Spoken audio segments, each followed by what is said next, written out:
तो है ना, केवल ज्ञान की प्राप्ति चतुर्थ काल में होती है, वो कर्म भूमि है।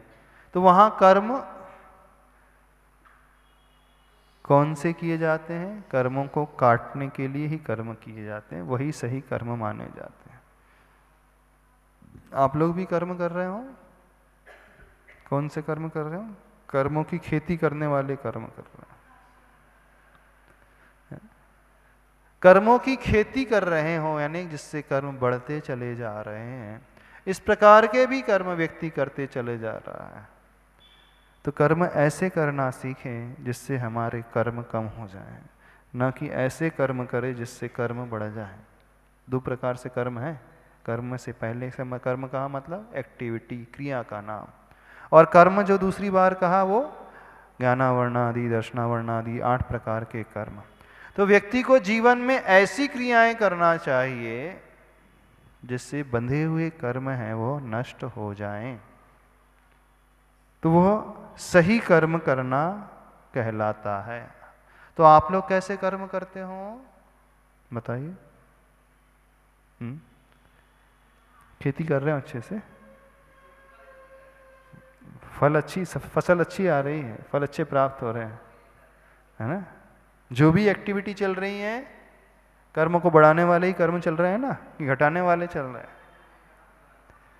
हाँ, घटाने वाले बहुत कम लोग करते होंगे, बढ़ाने वाले तो दिन रात सोते जागते उठते बैठते खाते पीते चलते ही रहते हैं। नहीं चल रहे? चल ही रहे हैं, हर एक के चल रहे हैं। पांचवा काल है जो दुखमा काल है, यानी जहां सिर्फ दुख की ही बहुलता रहती है। आप लोग कौन से काल में रह रहे हो? सुखमा की दुखमा है? दुखमा काल है नाम है ना इसका, दुखमा काल है। पंचम काल वो भी हुंडा अवसर्पणी पंचम काल, तो एक्स्ट्रा फैसिलिटी, सब कुछ एक्स्ट्रा मिलेगा। क्या एक्स्ट्रा मिलेगा? दुख भी एक्स्ट्रा मिलेगा, नहीं मिलेगा? अब ऐसे दुखमा काल में यदि आप संसार में रहते हुए सुख की अपेक्षा रख रहे हो, तो क्या अपेक्षा ठीक है? बताइए, माइक से बोलो।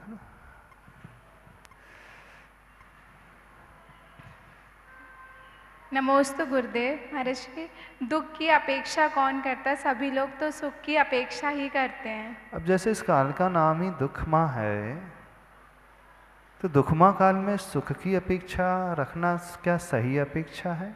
वो तो गलत है, लेकिन कौन दुख की अपेक्षा चाहेगा? नहीं, चाहता तो कोई नहीं है, ठीक है, लेकिन चाहने मात्र से क्या सुख मिल जाता है? नहीं मिल रहा ना सुख? चाहने से तो सब कुछ मिल जाता, अच्छा, प्रयास करने अच्छा, से। मोक्ष भी मिल जाएगा अभी? मोक्ष है ही नहीं पंचम काल में। तो ऐसे ही पंचम काल जिसका नाम ही दुखमा काल है, तो यहाँ तो सुख मिलना ही नहीं है, फिर हम क्यों सुख की तलाश कर रहे हैं? तो कुछ ऐसा करें तो दुखों की परंपरा को हम तोड़ दें, उसकी श्रृंखला को हम अलग कर दें, कुछ ऐसा पुरुषार्थ करें ना। क्यों हम सुखिया बनकर के जीना चाहते हैं? हम लाख कोशिश कर लें, लाख मेहनत कर ले, सुख मिल ही नहीं सकता। मिलेगा तो दुख ही दुख मिलेगा, बस इतना अंतर रहेगा, किसी के जीवन में अधिक रहेगा, किसी के जीवन में कम रहेगा।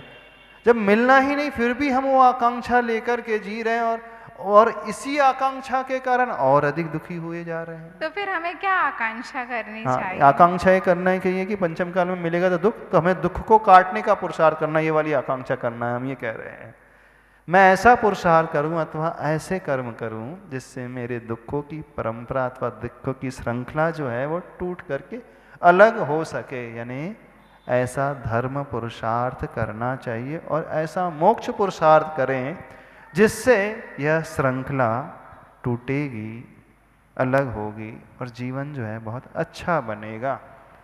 महाराज जी, फिर तो ये तात्पर्य निकला कि हम मंजिल को निर्धारित किए बिना मार्ग पे चलना प्रारंभ कर रहे हैं। तो ऐसे क्योंकि ही हमने दुख को दूर करना चाह रहे हैं, हम सुख को प्राप्त करना नहीं चाहने का हमने लक्ष्य नहीं बनाया।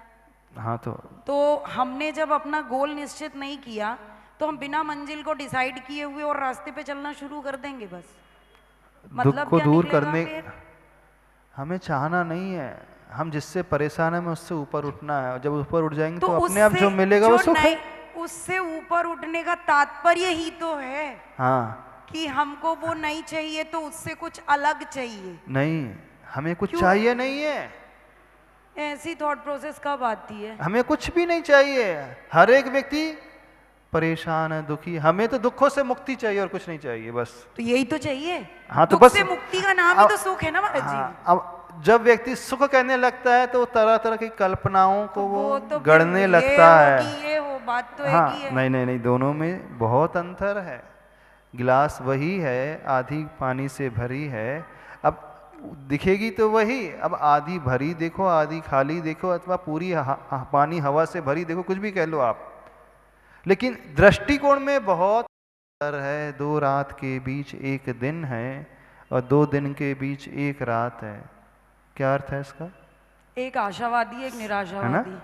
हर रात के बाद दिन, दिन के बाद रात आती है। अब एक व्यक्ति कहता है देखो 2 रात के बीच 1 दिन है, और दूसरा कहता है 2 दिन के बीच एक ही तो रात एक ही है। तो रात है। कथन तो एक ही है ना दोनों का? नहीं है? हाँ, एक ही है। पर भावों में कितना अंतर है। हाँ, जो ये कह रहा है कि 2 दिन के बीच में 1 रात है, वो आशा से भरा कि निराशा से भरा हुआ है। आशा से भरा। जो ये कह रहा है 2 दिन के बाद फिर रात आ जाएगी, फिर रात आ रही है, ये निराशा है। तो हम क्यों उस ओर देखें? हम उस ओर देखें ना, रात है तो फिर से दिन आने वाला है ना। सेंटेंस वही कहा जाएगा लेकिन भावों में बहुत अंतर हो जाएगा। जब हम कह रहे मुझे सुख चाहिए, तो चाह जो है कुछ पाने की नहीं, हमें जो दुख मिल रहा है हमें इससे ऊपर उठना, बस दुख से ऊपर उठना है और कुछ नहीं चाहिए। जो कारण है जो दुख पैदा कर रहे हैं, उन दुखों के कारणों को हमें हटाना और कुछ नहीं करना। इसे हटा देंगे तो अपने आप ही मिलने वाला है, उसमें क्या चिंता करना। तो दुखमा काल में कौन सा पुरुषार्थ होना चाहिए? दुखों को हटाने का पुरुषार्थ होना चाहिए, न कि सुख को पाने का पुरुषार्थ होना चाहिए। जी महाराज जी, एक ही चीज है। अब आप कहोगे महाराज जी आप ऐसे खाओ अथवा ऐसे खाओ, वो बात नहीं, अंतर बहुत है, समझ। सोच में बहुत अंतर है। जब आप सुख के पीछे भागोगे तो आप निदान आदि करने लगोगे, भोगों को देखने लगोगे, ललचा जाओगे, उलझ करके अटक करके रह जाओगे। और जब आप ये कहोगे दुखों से मुक्ति पाना है, तो अंदर से आकुल व्याकुल है, आपको वो कुछ चाहना नहीं, बस इससे छुटकारा है, बस ये वाली बात है ना। वैभव की चाह नहीं रहेगी इसमें, दुखों से ऊपर उठने की चाह। चाह तो दोनों में हम भी कह रहे हैं, चाह नहीं है ऐसा नहीं, लेकिन इसमें जब हम ये कहेंगे दुखों से ऊपर उठना है, तो इसमें हम सांसारिक वैभव में नहीं अटकेंगे, स्वर्गीय वैभव में आकांक्षा नहीं पैदा करेंगे, निदान आदि लेकर के नहीं आएंगे कि मुझे ये मिल जाए, मैं सेठ का पद पा जाऊं, राजा का पद पा जाऊं, इतना पैसा आ जाए, ऐसा शरीर मिल जाए, नहीं। दोनों की सोच में जमीन आसमान का अंतर है। देखने में सुनने में एक जैसा ही लगेगा, पर फल जो मिलेगा वो बहुत अलग ही प्रकार का दोनों में फल मिलेगा। तो ये पंचम काल जिसका नाम ही दुखमा काल है, तो क्या होना चाहिए बताओ? कौन सा पुरुषार्थ? दुख दूर करने सुख को पाने का, दुख दूर करने का पुरुषार्थ। दुख को कम करो ना।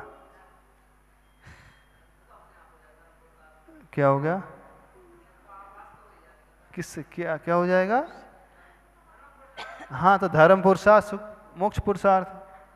अभी तो आप धर्म पुरुषार्थ भी नहीं कर रहे हो, थोड़ा थोड़ा कर रहे हैं।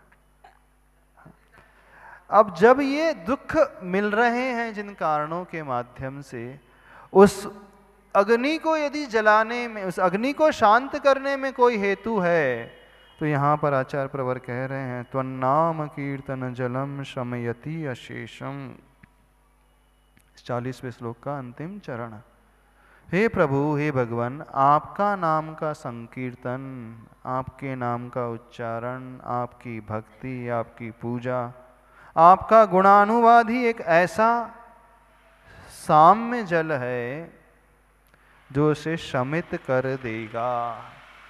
किसे शमित कर देगा? उस कर्म रूपी अग्नि को, जो भीषण से भीषणतम कर्म है, ऐसी अग्नि है, कठोर से कठोरतम है, निकाचित रूपी निगतति रूपी जो कर्म है, जिस कर्म के फलस्वरूप दुख मिलता चला आ रहा है, तो उसका उपाय क्या है? त्वन्नाम कीर्तन जलम शमयति अशेषम। ये उपाय है विश्वास आपका प्रभु की भक्ति पर? तो आप लेते हो भगवान का नाम? लेते हो? नहीं लेते? कैसे लेते हो? मानते हो इस रूप में प्रभु को कि प्रभु का नाम कीर्तन उस अग्नि को शांत कर देगा? यहां तो उस दावानल की बात की जा रही है। कौन सी दावानल? कल्पांत काल पवनोद्धत वह्नि कल्पम दावानलम ज्वलितम उज्ज्वलम उत्स्फुलिंगम। कैसी है वो भीषण अग्नि? कल्पांत काल पवन के द्वारा उद्धत, यानी जहाँ कल्प काल समाप्त हो रहा हो, यानी छठवां काल भी जहाँ समाप्त होता है, तो क्या होता है? 49 दिन तक लगातार एसिड रेन होती है। कौन सी बारिश होती है? एसिड रेन होती है। एसिड रेन मीन्स 7-7 दिन तक आंधी, तूफान, केमिकल, ऐसा रसायन जो बरसता है तेजाब की भांति। एसिड मीन्स वो ऐसा रसायन, ऐसा लिक्विड, कहने में तो वो जल है, लेकिन वो तेजाब से भी ज़्यादा खतरनाक है। यदि तेजाब हमारे हाथ पे, चेहरे पे गिर जाए तो व्यक्ति जल जाता है। वो सल्फ्यूरिक एसिड आदि कोई भी जो होते केमिकल्स होते हैं, वो शरीर पर गिर पड़े, शरीर पर आ जाएं, तो शरीर की स्किन जो है जल करके नष्ट हो जाती है। अब ऐसा जो जहरीला जल आसमान से बरसता है, 7-7 दिन तक 7 प्रकार की बारिश होती हैं, कठोरतम ऐसी बारिश जो पूरी पृथ्वी को तहस नहस कर देती है। जो भी इसमें जीवन रहता है वो समाप्ति की ओर ही आ जाता है। जब बाढ़ आती है तो पूरे शहर के शहर समाप्त नहीं हो जाते हैं, पर वो तो एक्सेस रेन के कारण समाप्त होते हैं। लेकिन उन 50 दिनों में जो रेन होती है, एक्सेस तो होती है, मात्रा तो अधिक होती है, लेकिन जो जल की क्वालिटी होती है वो बड़ी खतरनाक होती है। वो उस तेजाब की भांति होती है, जहां वो पड़े उस पृथ्वी को जला करके नष्ट कर देती है। सारी वनस्पतियां, सारी औषधि, सारे फसल, सारे फल फूल, जो भी जीवित रहते प्राणी, वो सब मरण को प्राप्त हो जाते हैं। यहाँ तक कि पंचेंद्री मनुष्य आदि भी लगभग समाप्ति की ओर ही आ जाते हैं। इतना भीषण वो प्रकोप नेचुरल कैलेमिटीज का रहता है, प्राकृतिक आपदा का रहता है। 4 प्रकार के उपसर्गों में एक उपसर्ग होता है प्रकृतिकृत उपसर्ग। प्रकृति देवकृत उपसर्ग, तिर्यंचकृत उपसर्ग, मनुष्यकृत उपसर्ग और प्रकृतिकृत उपसर्ग। देवों के द्वारा जो उपसर्ग होता है, जैसे पार्श्वनाथ भगवान के ऊपर हुआ था, अथवा कुलभूषण देशभूषण मुनिराज के ऊपर हुआ था, जिनके उपसर्ग को रामचंद्र जी ने, लक्ष्मण ने दूर किया था, वो देवकृत उपसर्ग था। सुकुमाल मुनि अथवा सुकौशल मुनि के ऊपर जो श्यालनी थी, वो शेर भक्षण कर रहा था, वो तिर्यंचकृत उपसर्ग। और मनुष्यकृत उपसर्ग, गजकुमार मुनि, जलती हुई सिगड़ी रख दी गई सिर पर, अथवा 5 पांडव जलते हुए लोहे के आभूषण पहना दिए गए। ये उपसर्ग कौन सा है? ये मनुष्यकृत उपसर्ग। लेकिन एक उपसर्ग जो होता है, इसमें ना मनुष्यों का हाथ होता है, ना पशुओं का हाथ होता है, ना देवताओं का हाथ होता है, वो होता है प्रकृति का हाथ। तो जितनी भी नेचुरल कैलेमिटीज आती हैं, बाढ़ है, अकाल है, भूकंप है, एसिड रेन है, सुनामी है, साइक्लोन आने लगता है, तूफान आने लगता है, 150 किलोमीटर की स्पीड से जो हवाएं बहने लगती हैं, तो पेड़ पौधे उखड़ करके गिर जाते हैं, कार तक बह जाती हैं, मकान तक ढह जाते हैं, समुद्री तट पे रहने वाले लोगों का जीवन जो है अस्त व्यस्त हो जाता है। ये सब जो नेचुरल कैलेमिटीज़ होती हैं वो प्रकृतिकृत उपसर्ग मानी जाती हैं। तो षष्ठी काल के अंत में जो लगातार 49 डेज तक जो होती है स्थिति, वो कैसी प्रकृतिकृत उपसर्ग होता है। कोई देवता नहीं बरसाता अग्नि को, एसिड रिन कोई देवता नहीं करता है, कोई मनुष्य नहीं, कोई तिर्यंच नहीं, प्रकृति स्वयं ही करती है। क्यों करती है? जब इकोलॉजी का इम्बैलेंस क्रिएट होने लगता है, पर्यावरण इम्बैलेंस क्रिएट होने लगता है, तो अपने आप जो है प्रकृति रुष्ट हो जाती है और वह उस प्रकार से व्यवहार करने लगती है। होता है ना, जो मौसम चेंज हो रहा है, बहुत ज़्यादा गर्मी अथवा बारिश कभी भी हो जाना, बहुत अति शीत, अथवा जो इस मौसम में जो नहीं होना चाहिए था, बेमौसम बारिश, बेमौसम शीत, बेमौसम गर्मी जो पड़ने लगती है, वो क्यों होती है? जब जब इस नेचर का इम्बैलेंस क्रिएट होने लगता है, इसके साथ खिलवाड़ किया जाता है, तब तब इसके साथ ऐसा ही वो इस प्रकार से बिहेव करती है।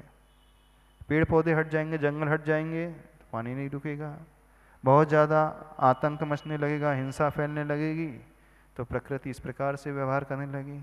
बहुत ज़्यादा कार्बन एमिशन होने लगेगा,